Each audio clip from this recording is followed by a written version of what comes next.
Wheels up already. That's it. That's the airport. You just saw today's flight. Well, he'll be in Perth in about 45 minutes, something that took us 7 hours to get here. Why did we drive? We could have flown. Come on, Warren. What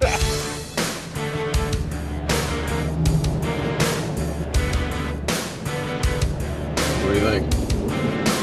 Well, that's a wide load you really need to get off the road for.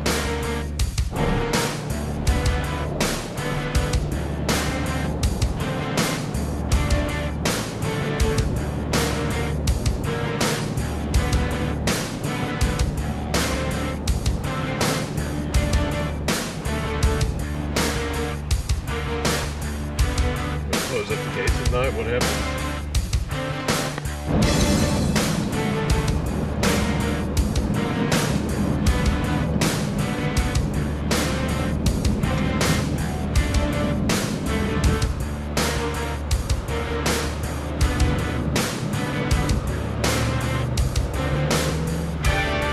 Well, good day everyone, it's Warren from NQ Explorers. Welcome to another Outback adventure video. I'm here with my good mate Steve Moore, all the way from the US of A.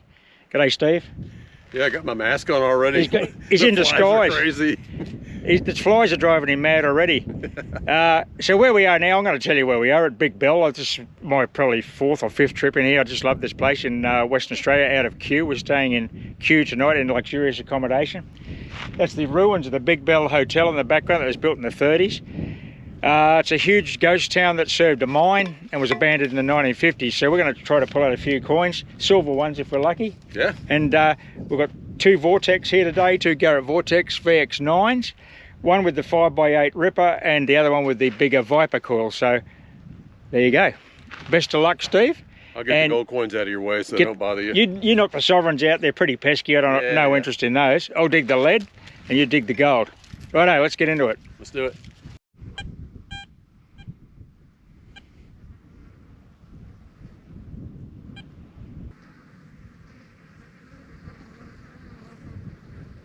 So we're hunting this old ghost town out here, and one of the things we added most recently was with the 9.11 on the Vortex VX9 was a two-tone mode. I've been digging all kinds of stuff. This place is littered with trash. So I went in here on my tones and I set it to two-tone, and then I've actually gone in here and I've kicked up the discrim very high on this because I'm digging everything imaginable, 30s, 40s and all that. Yeah, I may give up a few things. I can hear all the iron, but if I get anything that squeaks better than the iron, I can still investigate it. But then what I did a minute ago is I went in here on this, on my iron, and I actually went down here and I just got rid of it for a little bit because I was just going crazy with all the sounds. And so I've got a high discrim level, two-tone. Came over here, and I've got a good squeaker here, and I've moved it out of the dirt. It's in the hole, and that's reading like 79. Small signature, so that's definitely something I like. I've moved it over here to the side of the hole. Dirt's pretty hot. I've got it over here, and I have a coin. So that is the value of this two-tone here.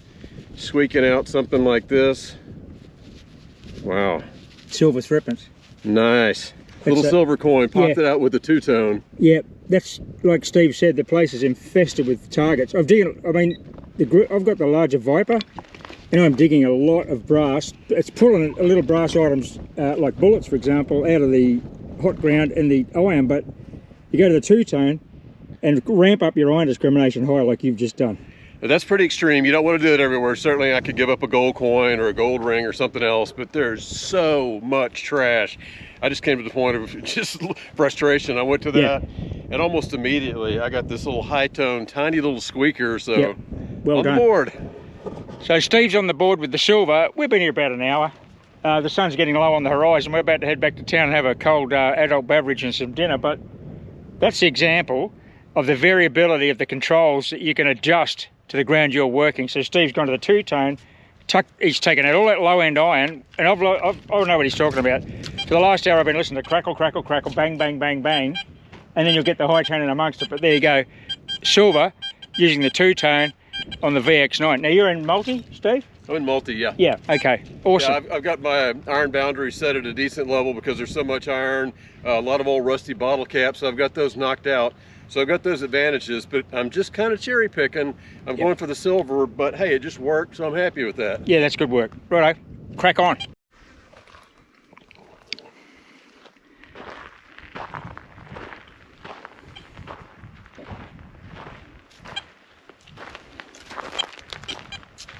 Let's get a shot of the flies here. There's got a bit of fly action going on. How are you finding the flies, Steve? They find me. They're all over me, making me crazy.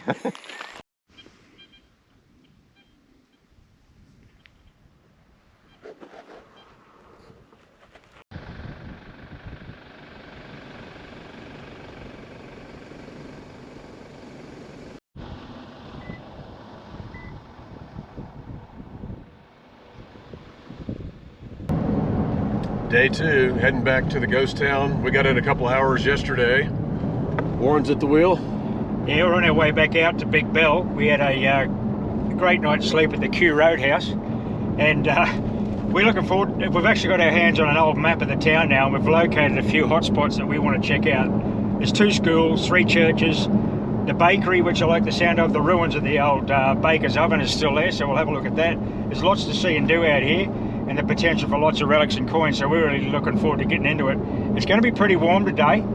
It's only 7 o'clock in the morning, but by 10 o'clock we should be up near the, you know, the high 30s, the 90 degrees in the old money, so it's going to get warm. We've got plenty of water. We've got a couple of sandwiches we've got to eat before they go off, so it's going to be a real adventure today. Thanks for joining us, and we'll get out there shortly and get some coins.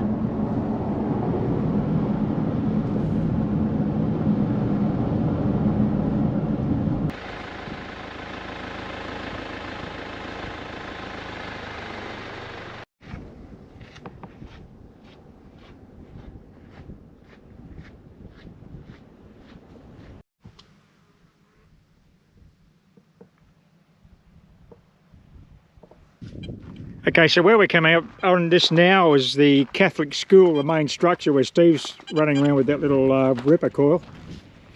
You can see there's a fireplace. This is the main school slab.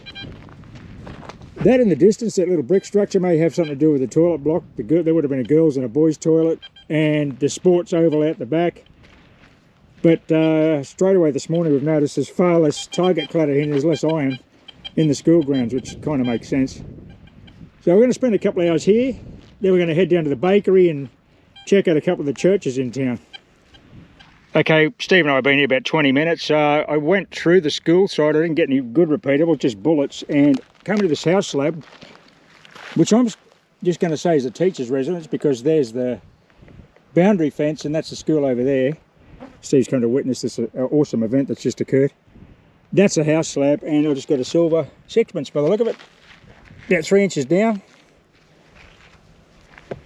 Now you can see there that that's been in the sun for a while because it's been a sunbaker. It's cooked on one side there on the king side. Let's clean this up and get a date off the other side. Definitely going to be sterling silver given that this town was all gone before decimal currency was even thought of. So awesome, on the board.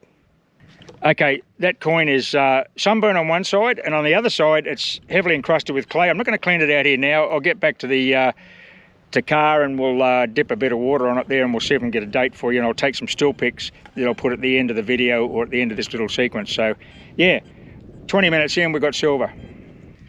Okay, I'm still in the headmaster's house. That's the slab there, and I've got that silver sixpence there, like this side of that tree there. I'm now in the front yard. This is interesting. There's the gate to the headmaster's house, and you can see the water tower for the town, and there's the Big Bell Hotel there. And I just popped another coin out of his front yard. Looks like a halfpenny, I think. It's an 87. Oh no, it's a ram's head shilling. It's silver. What an awesome find. That is a ram's head shilling. Well, it was an 87, 88. I shouldn't have suggested it was a halfpenny. Ripper. We'll get a date when I've cleaned it up back at the car. Well, that's a great start to the day. 2 silver coins in the first hour. Probably about 9 o'clock now. I'm not sure what the time is, but the flies are building up, so it's getting towards the middle of the day. I moved off from the schoolhouse. I see Steve's probably 100 metres there to the east of me, heading towards the bakery, which is our next target. But I've just got a really awesome find here, I think. I don't know what it is. It's some kind of domed button with a pin on the back, or some sort of brooch. Let's have a look at it. Here it is here. It was a 76. It's got writing around the edges. Some kind of pin on the back. Like a little badge or a brooch or something. I thought at first it was an Australian Army button, but it's definitely not that. Big domed button of some description, but oh, look at it, it's got a maker's name on the back, so that's nice. Could be a Stokes of Melbourne or something. It's a long way from home, this thing, but looks like it's iron on the top. I'm not sure what's going on with that, but anyway, look, we'll once we clean it up, we'll get some still pics of that too. I'll start doing some live digs with the Vortex so you can hear the audio and see the recovery on my next target, but I haven't done it on this one either. Anyway, slamming 84 in this backyard that's just a little bit iron and rubbish. I've got my recovery speed on 2, which allows me to separate the targets, and the processor recovers much more quickly. And we've got a beautiful old penny. It could be a rue penny, I'd say. Yep, look at the condition of that thing. Beautiful. Got a mark on it. KG6, facing left. The kangaroo, might be 1943, I think. I've got a bucket full of 1943 pennies at home from the army camps up north because they minted something like 63 million of the things during World War II. Always fun to hit a kangaroo penny though, awesome. Righto, let's go with a live dig here. I've moved the ground and the target's still underground there, so... Suspiciously high now. It was at 85, which... Oh, could be something, but something highly conductive. And I'm getting different target ideas in different directions, but that's no big deal. Obviously, objects sit on an edge, or they're a weird shaped object to start with. May not be a coin. So let's go and have a look with the pinpointer.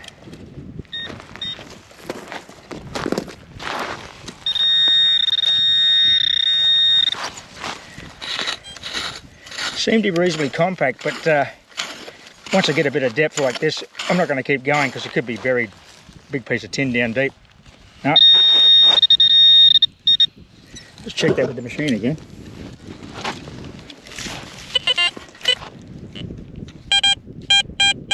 Oh, it's out. It's in the muller keep here. You might have seen it come out, I didn't.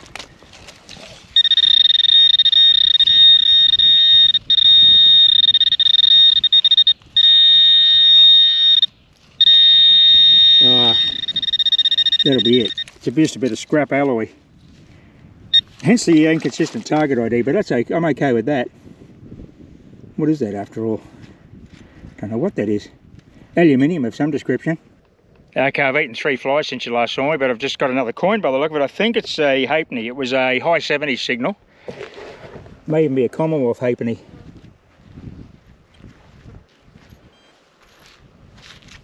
What is this? Yeah, look at that. Commonwealth halfpenny. That's just beautiful. 1 halfpenny Commonwealth Australia. Is it 1915 or something? Righto, nice one. Righto, where we are now is a really interesting spot in town and a real focal point for the community. This is the Palais Theatre. It was built in 1937, then burnt down a few years later. And they rebuilt it with a less grandiose structure, but Steve called out, he's just got a coin in the back of the Palais Theatre. Yeah, it's got a smashing signal down deep, 89, 90. In the ruins. It just popped out this big coin. Looks like a big rue penny, maybe. Yep. Ripper. Yeah. That's, yeah, rue penny. 1930 something, I think it is. Yeah, nice. Nice. Yeah, it was just a slamming signal down deep in the rubble here. Yeah, you can see Steve's in the ruins here. It's been buried by the collapse of the Palais Theatre. Nice. We're doing well today. We've had a good run. What do you got there? Lead seal I got earlier. I don't know. It looked like it had some marking on it. Yep, that'll be could be a mailbag seal, Western Australian Government Railways, but we'll definitely have a look at that close up. It'll be WAGR with a number probably. Getting some coins and some relics out here. Having a good day.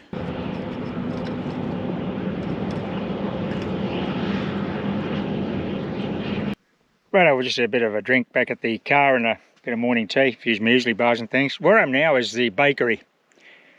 I'll show you the baker's oven in a minute. As you can see, there's a bit of footpath here, so a kind of a commercial district. We've got slabs all over the place. That's the baker's oven there, that pile of bricks. And in this little area between the footpath and the road and the front of the building, we've got another coin. Going to be a penny, obviously. King George VI. Kangaroo penny. Ripper. I think that's number 5 coin for the day. And about a metre from that penny, I just got another halfpenny. This one's a kangaroo halfpenny. That'll be a 40s. We'll line all these up at the end of the show and give you some dates. But yeah, we're around the bakery slab now. Okay, Steve's on a really good signal over there. We're still on the bakery footpath. This is coin number 3. Oh, it's another halfpenny. George VI, kangaroo halfpenny. A bit of copper cancer going on there, but we'll clean that up with a soft toothbrush and a bit of soapy water and we'll save it. Nice one. Here's my next target. It was a scratchy signal, but I got it out of the ground and it was a solid 82 at the surface on the call. It is a World War II Army webbing buckle. Australian Army brass. Obviously there are ex-servicemen in here, and actually this could be World War I, or likely World War II. Righto, Steve and I've swapped machines. This one's got the little Ripper 5x8, one of my favourite coils.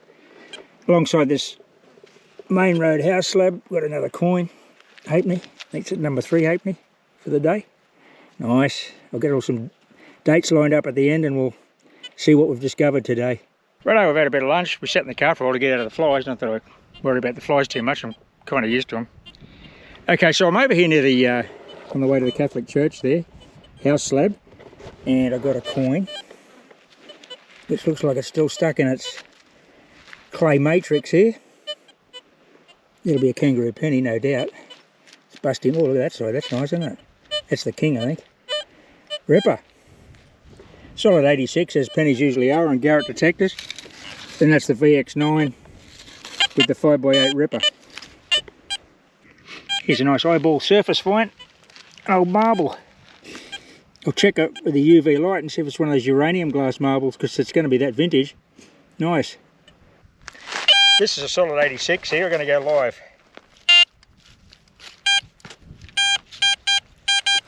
In front of that little old mulga stump there. I'd say this is going to be a penny. That sounds like a large penny, fairly shallow. 86 is typical target ID on an Australian penny. So, let's hope we see it come out live.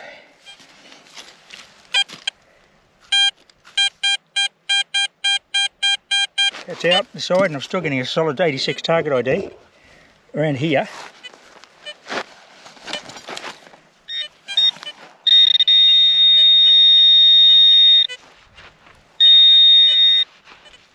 No, it's definitely not a penny. That's why it's such a large target and a high target ID. Never mind, you got to dig those signals. Okay, we've relocated the railway station. That's the hotel, obviously. That's the main road, and the railway station platform was here. That's the roadbed for the line, and that's a loading dock in the distance there. That's not the passenger platform. Anyway, I'm back on the Viper. First signal as I pulled up here. It's a beautiful Commonwealth penny. That was deep, 86, repeatable. I think it's 1920 something. I can't see it probably, but you probably can. We'll line them all up at the end and give you the dates.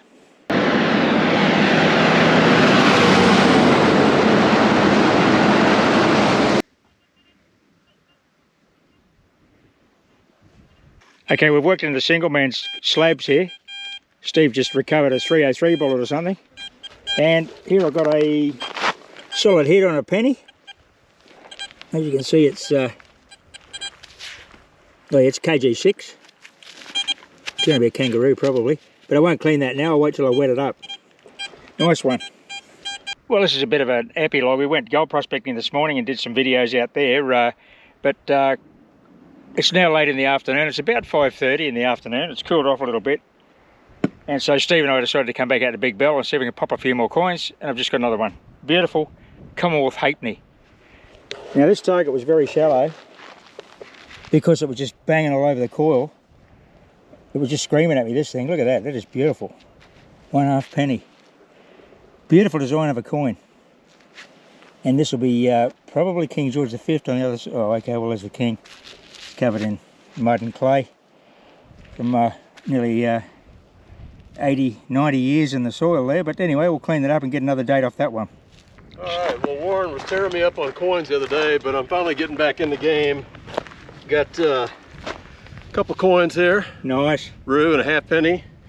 And then I got this interesting, I don't know if it's lead or what, like a sheep or a ram, a pig. Yeah. Dug that down deep. That's an interesting little thing. Some sort of lead toy, maybe. I got some kind of emblem here, or I don't know, it seems like it may have some writing on it. I don't know what you'd make of that. Yeah, that's some sort of alloy. Yeah, it's some kind of token or a button or something. Yeah. And then I called him over here because I just dug something really interesting. I thought the pig was interesting. I just dug a mermaid. Holy moly, look at the size of that Down thing. deep, her hands are broke off. May have to get over the pinpointer and look for her hands, but... That is a beautiful old relic. That's like it might have been a table lamp or something. Yeah, I don't know what the heck it is. Friggin' awesome. Yeah. That's going to put your cabin bag weight way up when you're going back to the US. Now, Steve's on to the next target after the Mermaid Triumph. Good high signal, right beside the slab. Yep. Could be one of those old nails, could be part of the house, but... Could be a mermaid. You never know what it is. Thing is, these slabs have no rebar in them, so it's pretty easy to detect next to them, isn't it? Oh.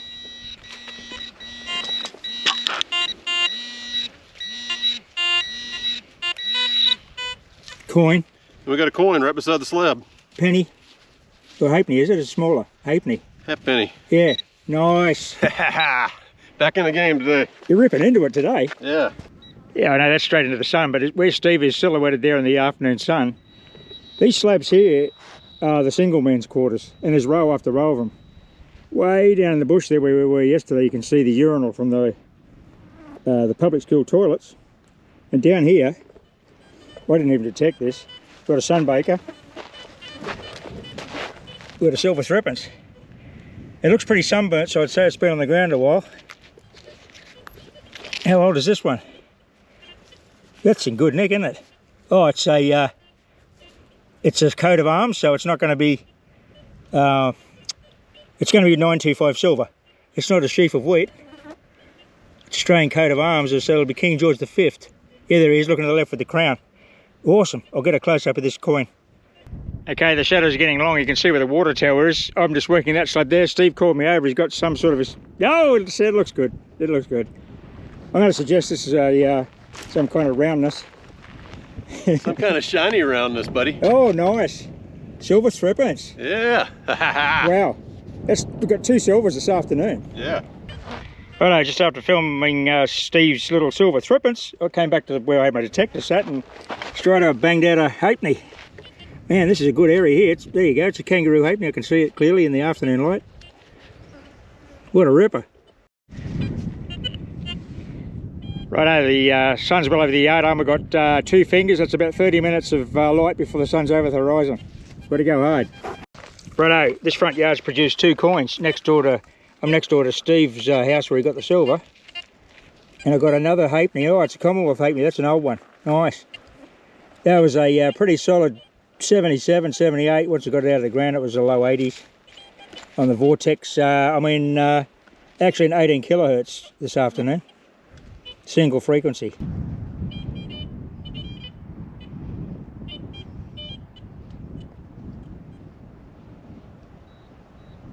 Righto, Steve and I are back at Big Bell.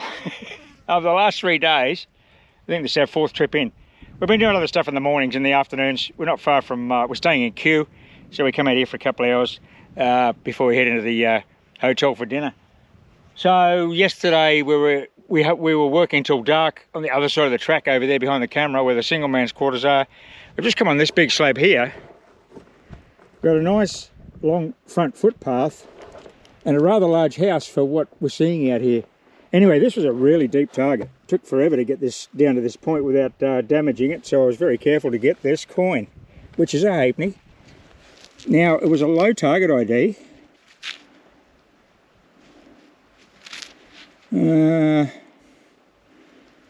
What is that? It's a halfpenny.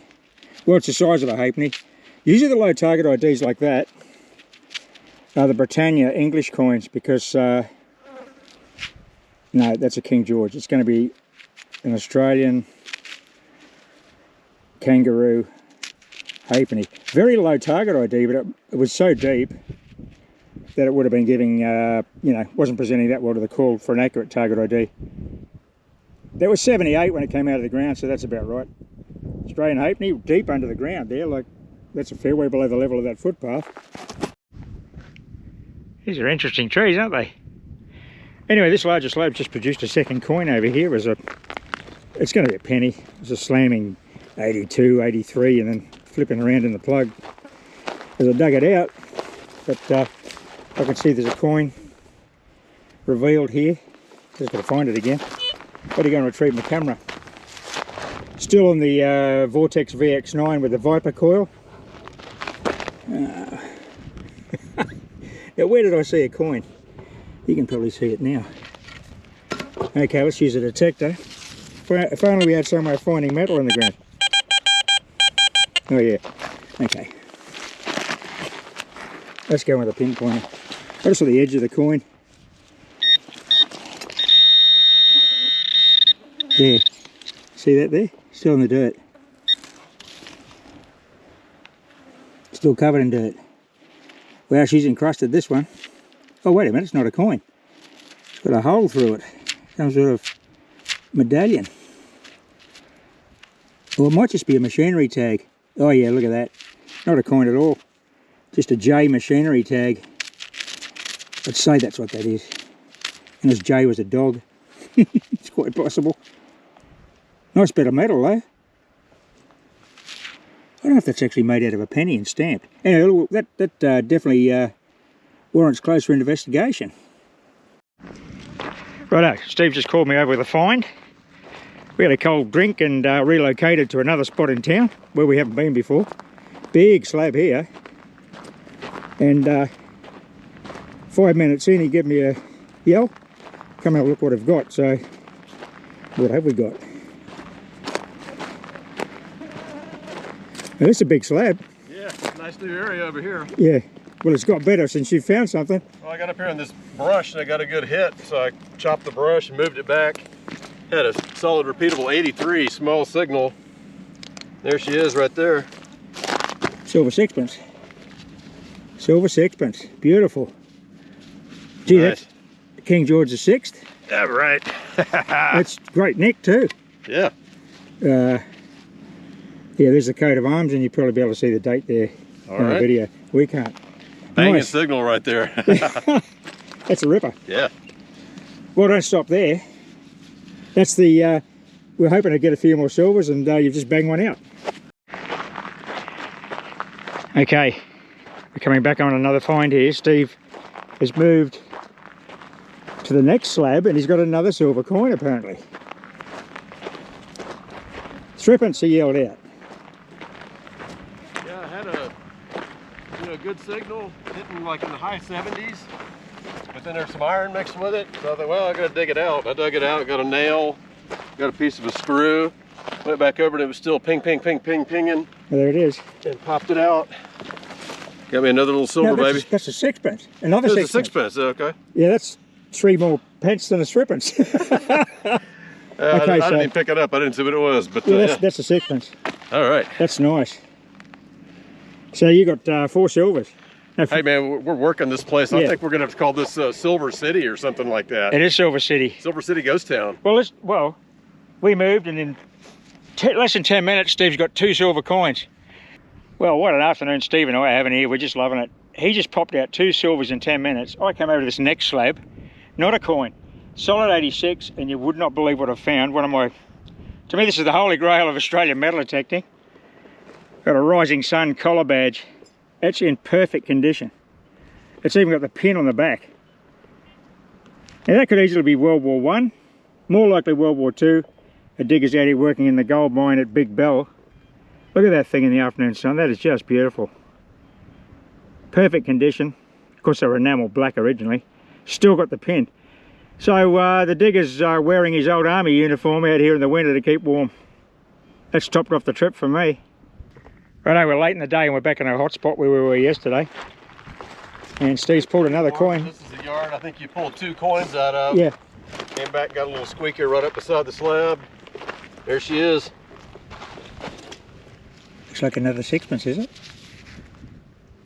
Yeah, it's another silver. You got 3 sixpences this afternoon. Awesome. Well, that's nice. Right like up it. against the slab. Smashing the silver. Yeah. Silver City, baby. Sure is. Okay, here's a situation that's just about stumps. The sun's just going over the horizon. We're on these old single man quarters that we were on last night, Steve and I, until dark. And I just got a solid 76 and I've got a sterling silver threepence. Ripper. Out the back of that single man's little donga there, we get silver.